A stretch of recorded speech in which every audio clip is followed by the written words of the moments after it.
السلام علیکم ورحمۃ اللہ وبرکاتہ۔ محترم دوستو، قربانی کا گوشت اکثر بہنیں، اکثر بھائی فریج کے اندر فریز کر دیتے ہیں، شاپروں میں بند کر کے رکھ دیتے ہیں اور فریج بھرے پڑے ہوتے ہیں، ڈی فریزر بھرے پڑے ہوتے ہیں، غریبوں کو نہیں دیتے۔ حالانکہ غریبوں کو، دوستوں کو، اپنے قریبی محلہ داروں کو دینا یہ صحابہ سے ثابت ہے، آپ صلی اللہ علیہ وسلم سے ثابت ہے۔ فقیروں کو دینا، مسکینوں کو دینا۔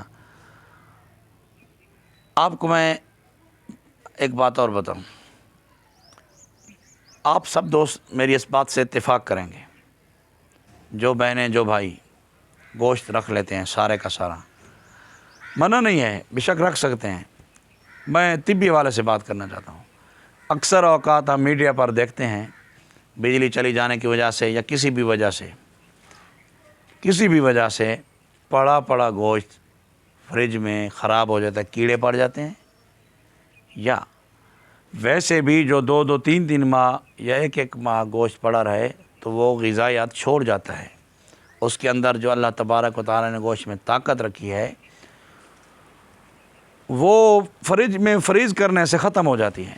آپ کو کوئی فائدہ نہیں دے گا ایسا گوشت۔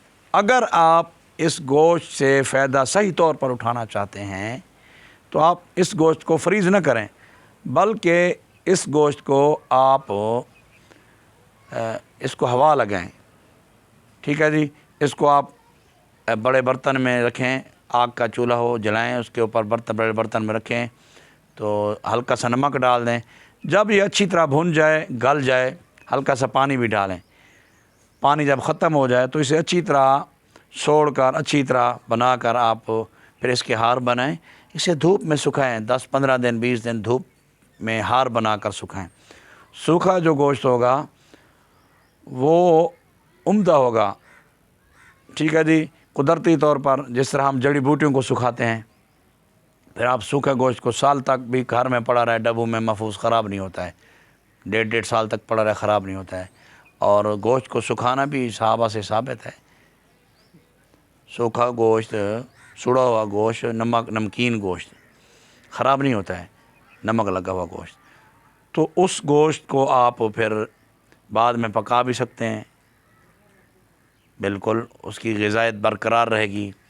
تو اگر آپ محفوظ کرنا چاہیں اور غذائیت برقرار رکھنا چاہیں تو آپ فریج میں فریز بالکل نہ کریں۔ میرا یہ آپ کو مشورہ ہے، طبی مشورہ ہے۔ السلام علیکم ورحمۃ اللہ وبرکاتہ۔